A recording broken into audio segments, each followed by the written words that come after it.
Halo, assalamualaikum warahmatullahi wabarakatuh. Bertemu lagi dengan saya Muhammad Arif di channel Arifologi. Kali ini saya akan membahas tentang pemikiran salah satu filsuf yang menjadi salah satu teori penting di dalam filsafat ilmu, yaitu positivisme yang digaungkan oleh filsuf Prancis Auguste Comte. Beberapa hal yang akan saya bahas di video ini diantaranya mulai dari apa sih pengertian dari positivisme, bagaimana metode ilmiah yang dicanangkan oleh positivisme, terus apa saja yang menjadi musuh-musuh dari positivisme, yang menjadi hal yang dikritik oleh positivisme itu apa saja. Terus juga saya akan membahas tentang apakah ateisme ini ateis atau tidak gitu. Itu akan juga saya bahas di video ini, serta 3 tahap perkembangan berpikir manusia ini yang sangat terkenal dari Auguste Comte, dan juga bagaimana perkembangan lebih lanjut dari positivisme ini di kemudian hari pasca Auguste Comte, dan karakter atau ciri khas dari positivisme itu seperti apa. Inilah yang akan saya bahas di dalam video ini. Kalau Anda ingin tahu, silakan simak video saya ini secara penuh.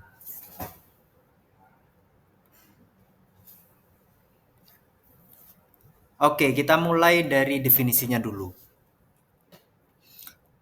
Positivisme, kalau dari segi bahasa itu artinya meletakkan. Tapi kalau dari segi istilah, dia dianggap sebagai aliran filsafat yang beranggapan bahwa pengetahuan manusia itu semata-mata berdasarkan pengalaman atau faktual, berdasarkan fakta yang bisa diamati. Kalau tidak bisa diamati, berarti itu bukan pengetahuan. Kalau tidak bisa diamati, berarti itu khayalan, itu hanya imajinasi kita. Jadi yang disebut pengetahuan itu adalah sesuatu yang bisa kita alami. Inilah prinsip dasar, prinsip utama yang dianut oleh aliran positivisme. Nah, kalau dalam tradisi filsafat, positivisme ini selalu diarahkan kepada satu filsuf dari Prancis yang hidup di tahun 1798 sampai 1857 yang bernama Auguste Comte. Ini terutama ajaran positivisme Auguste Comte ini tercermin di dalam teorinya tentang sains dan perkembangan masyarakat. Nah, teorinya tentang perkembangan sains dan masyarakat ini nanti akan secara lebih lanjut kita jelaskan di dalam video ini ketika menjelaskan tentang bagaimana tahapan perkembangan sejarah berpikir manusia.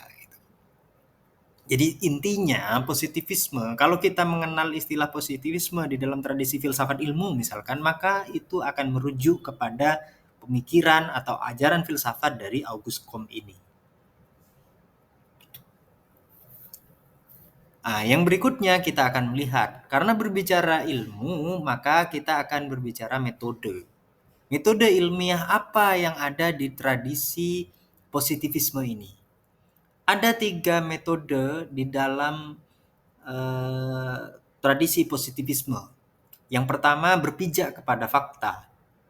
Yang kedua verifikasi. Dan yang ketiga penyingkiran hal-hal yang berbau a priori. Penjelasan rincinya sebagai berikut. Nah, yang pertama faktual ya. Jadi sesuatu bisa disebut ilmiah menurut tradisi positivisme itu haruslah berdasarkan kepada pengamatan faktual. Titik berangkatnya itu dari fakta-fakta yang bisa diamati. Nah, bisa diamati ini saya kasih tanda petik karena bisa diamati ini mengandung unsur relasi antara subjek dan objek. Jadi Auguste Comte ini meradikalkan pemikirannya Immanuel Kant ya. Kemarin kalau Anda ingin tahu lebih lanjut tentang Immanuel Kant bisa cek video saya yang lain yang berjudul Aliran-aliran Filsafat Modern. Nah, Immanuel Kant itu mengatakan bahwa pengetahuan manusia itu adalah relasi subjek dan objek, tidak melulu ada di mata subjek dan tidak melulu ada di mata objek gitu. Jadi ini bisa diamati. Nah, Subjektivitasnya itu seperti apa? Nah, subjektivitasnya itu terletak kepada hipotesis yang dibawa oleh penelitinya. Nah, seperti apa ini nanti? Nah, nanti akan saya jelaskan ini secara lebih jauh di bab yang menjelaskan apa saja yang dikritik oleh positivisme. Untuk sampai saat ini cukup dulu untuk mengatakan bahwa metode yang diakui oleh positivisme itu adalah berdasarkan pengamatan faktual. Jadi harus berangkat dari fakta-fakta yang bisa diamati. Kalau tidak bisa diamati, ya itu tidak bisa. Tidak bisa disebut sebagai ilmiah. Nah, yang berikutnya adalah verifikasi. Nah, hipotesis yang kita munculkan itu kemudian diajukan dan diverifikasi. Diverifikasi menggunakan eksperimen-eksperimen yang faktual tadi itu.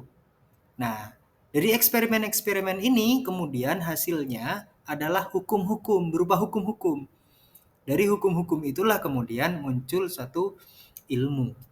Nah, ini langkah kedua dari metode ilmiah dalam tradisi positivisme. Jadi dalam positivisme itu selain berdasarkan fakta tadi itu, kita juga melakukan yang namanya verifikasi. Verifikasi atas hipotesis yang kita ajukan. Kita punya hipotesis seperti ini, kita eksperimen, kita coba, uji coba, kemudian setelah berhasil muncullah hukum. Seperti itu. Nah, yang berikutnya yang ketiga yaitu non a priori. Ini sebenarnya lagi-lagi menegaskan kembali apa yang disebutkan di dalam metode yang pertama tadi. Jadi kita harus betul-betul menyingkirkan segala bentuk a priori. Kenapa?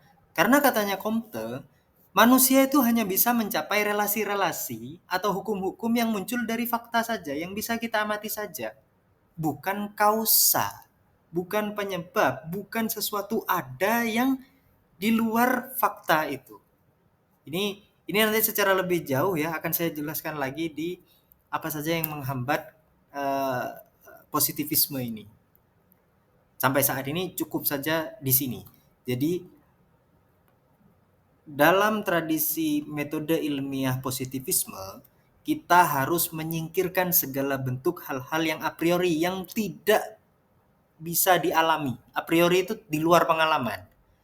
Misalkan seperti hantu, seperti Tuhan, dan seterusnya. Itu tidak bisa dicerap oleh panca indera kita, tidak bisa kita ketahui. Sehingga itu harus disingkirkan. Artinya itu bukan lagi menjadi hal ilmu, bukan ilmiah lagi yang itu. Seperti itu. Nah, yang berikutnya, apa saja sih penghambas dari positivisme? Nah, ini yang penting untuk digarisbawahi.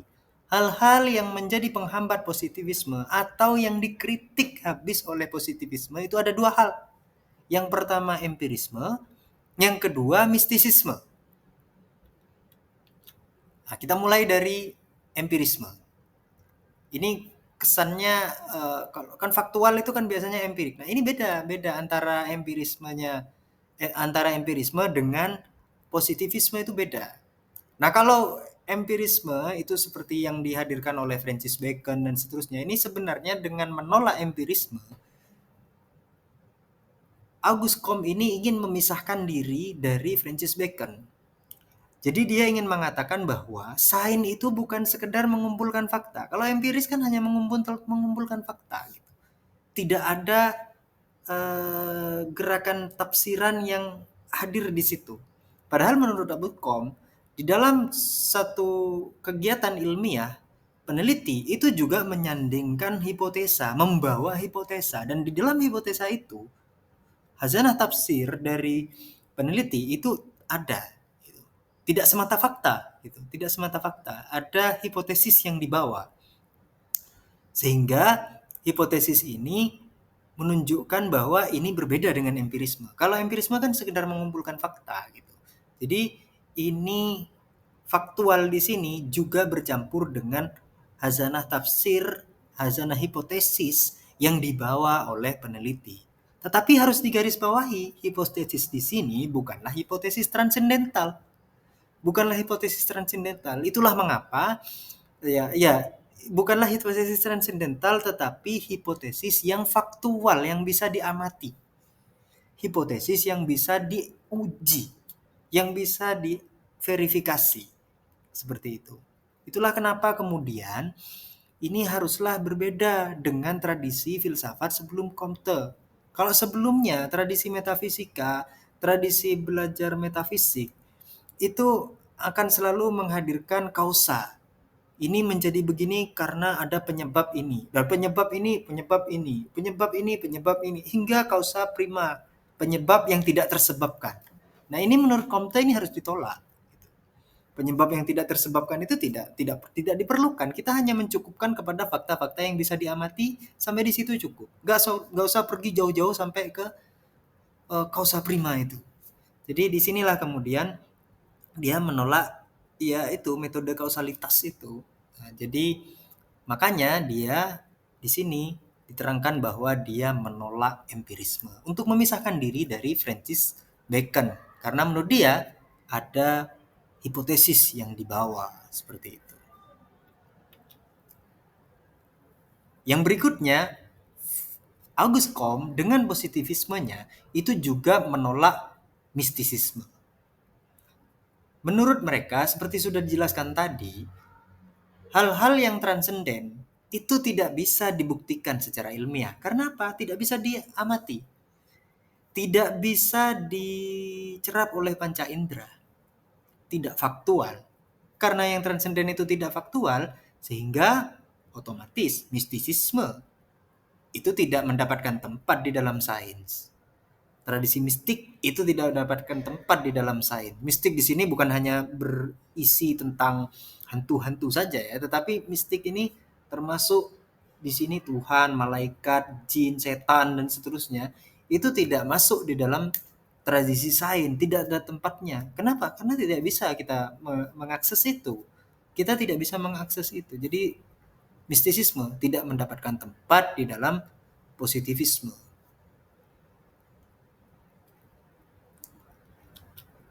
Lalu kalau tidak mendapatkan tempat di dalam positivisme, mistisisme itu tidak mendapatkan tempat, agama itu tidak mendapatkan tempat, apakah positivisme itu kemudian menjadi ateis? Apakah positivisme ini mempromosikan ateisme? Pada faktanya, positivisme ini tidak mempromosikan ateisme. Sekali lagi saya katakan, tidak mempromosikan ateisme. Kenapa? Karena bagi ateisme, baik ateisme maupun teisme itu sama-sama membincang hal-hal yang di luar sains. Mereka sama-sama membincang Tuhan yang tidak bisa dicerap oleh panca indera, yang tidak bisa diobrolkan di dalam sains gitu. Jadi lebih tepatnya sebenarnya positivisme ini menyatakan diri tidak tahu atas hal-hal di luar sains gitu. Tuhan dan semacamnya itu bukan berarti tidak ada, tapi tidak bisa diketahui seperti itu. Jadi tidak bisa dimasukkan dalam sains.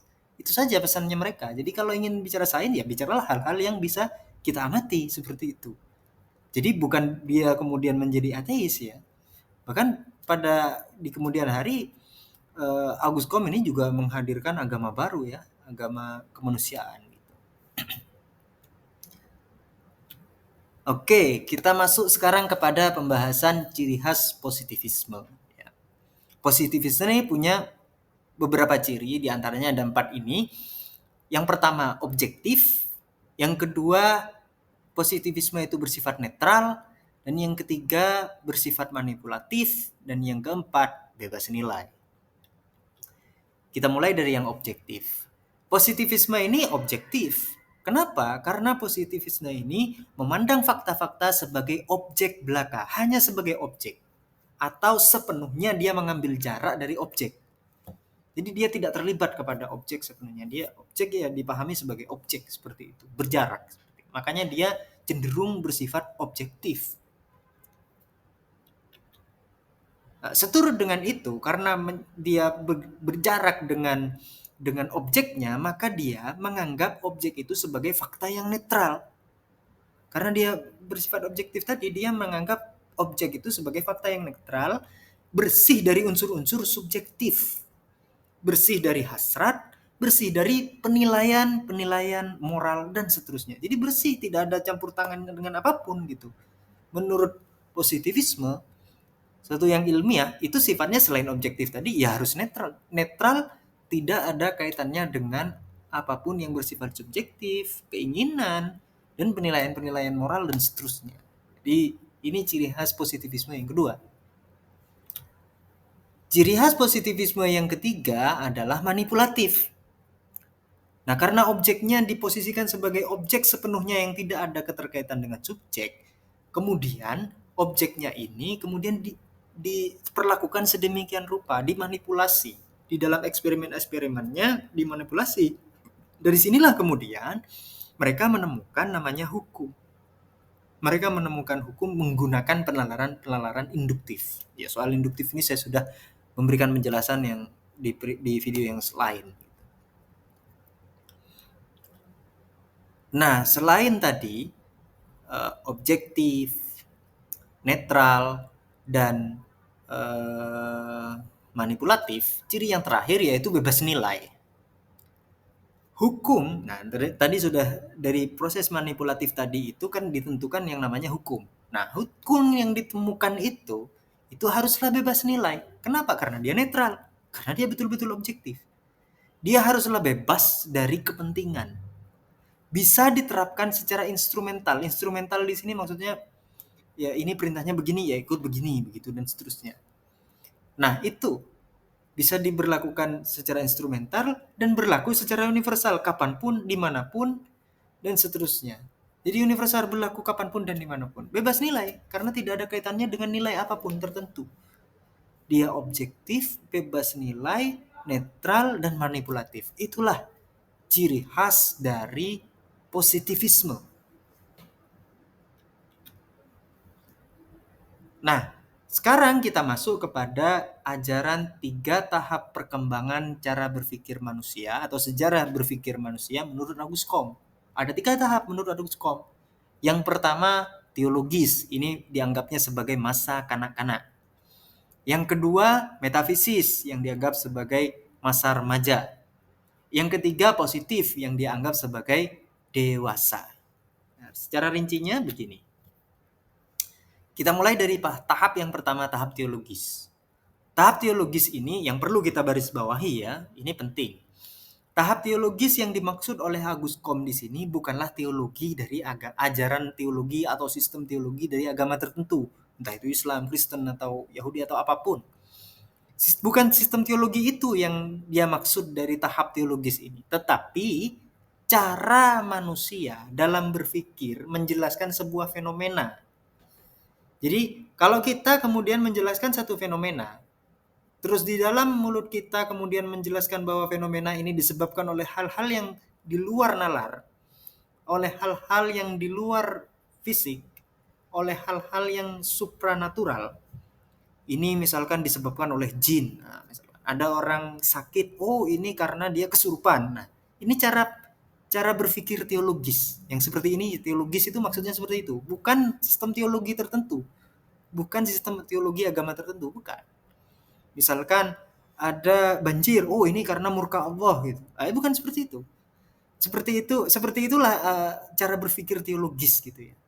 Cara berpikir teologis itu seperti itu. Ada satu fenomena selalu dicarikan jawabannya kepada hal-hal yang melampaui nalar, yaitu Tuhan, setan, iblis dan seterusnya. Itu teologis. Dalam tahap yang seperti ini, kalau katanya Auguste Comte, orang itu masih pada periode anak-anak. Jadi kalau pola pikirnya masih pola pikir teologis, katanya Auguste Comte, itu adalah pola pikir anak-anak. Sejarahnya tahap awal manusia itu memang pada mulanya berpikir teologis seperti ini. Tetapi cara berpikir ini, katanya Auguste Comte, cara berpikir anak-anak. Yang berikutnya, tahap berpikir manusia selanjutnya selain teologis tadi itu adalah metafisis. Ini tahap lanjutan dari tahap teologis. Orang tidak lagi merujuk kepada hal-hal yang sifatnya supranatural, sudah yang melampaui tadi itu. Tetapi merujuk kepada fenomena yang beranjak kepada penjelasan-penjelasan abstrak gitu. Nah, kalau tadi itu langsung jin, setan, Tuhan. Nah, ini penjelasannya abstrak. Oh, ini ada kausa. Nah, kausa. Ini ada kausa, kausa prima dan seterusnya. Kausa ini sampai ke ada dan seterusnya. Penjelasannya sudah penjelasan-penjelasan abstrak seperti ini. Tetapi ini lagi-lagi ini seperti yang tadi teologis itu tidak merujuk secara spesifik kepada aliran metafisika tertentu, misalkan metafisikanya Plato atau metafisikanya Aristoteles dan seterusnya. Enggak. Ini yang dimaksud di sini, tahap metafisis ini adalah cara berpikir yang ketika melakukan menanggapi penjelasan fakta yang ada di hadapan kita, kita menggunakan kemudian penjelasan-penjelasan abstrak kausalitas yang ujung-ujungnya nanti kepada kausa prima gitu. Ini tidak seperti agama lagi, sudah ada abstraknya, tetapi dia hanya mampu untuk menjelaskan dengan bahasa yang tepat, tetapi ini tidak tidak bermakna katanya kalangan positif. Ini metafisis. Ini tahap yang kedua. Tahap ini menurut kalangan positif ini dianggap sebagai tahap remaja. SMP lah kira-kira, SMP SMA itu. Ini kalau penalarannya masih penalaran metafisis kayak gini, kira-kira dia masih anak SMP atau anak SMA. Kira-kira sebegitu itu. Nah, yang berikutnya tahap yang terakhir. Menurut Auguste Comte, setelah melalui tahap teologis metafisis, kita akan sampai kepada tahap yang paling puncak, yaitu tahap positif. Di tahap ini, manusia tidak lagi berambisi untuk mencari sebab terakhir sebagaimana tahap metafisis tadi. Sebuah fenomena itu tidak lagi dicari sebab terakhirnya seperti tahap metafisis. Dan tidak lagi merujuk kepada penjelasan teologis. Oh, ini karena ada setannya. Oh, ini karena kesurupan. Oh, ini karena murka Tuhan dan seterusnya. Tidak lagi merujuk kepada situ. Tetapi sudah mencukupkan diri kepada deskripsi bagaimana relasi antar fenomena itu diamati. Oh, ada pola seperti ini, berarti begini. Contohnya ya, kalau ada banjir misalkan. Oh, kalau orang pakai penjelasan teologis akan mengatakan, oh ini adalah murka Allah. Ini karena dosa-dosa yang terlalu banyak dijadikan oleh manusia dan seterusnya. Kalau pakai penjelasan metafisis, satu banjir itu akan dianggap sebagai oh ini karena sebab ini, karena sebab ini, sebab ini, sebab ini, sebab ini sampai kepada kausa prima. Jadi penyebabnya itu adalah penyebab yang tak tersebabkan, seperti itu.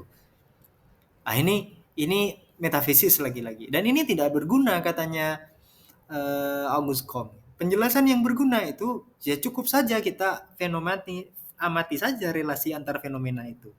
Oh, banjir ini terjadi karena ada penyempitan sungai misalkan.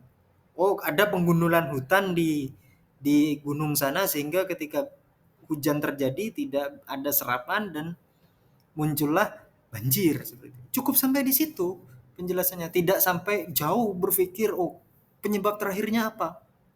Apakah ini karena dosa-dosa kita? Oh enggak kayak gitu lagi. Tradisi berpikir positif itu cukup kepada penjelasan antar fenomena. Dan di sini kemudian dijadilah hukum dan dari hukum itu kemudian kita melakukan rekayasa alam, melindungi manusia dan seterusnya.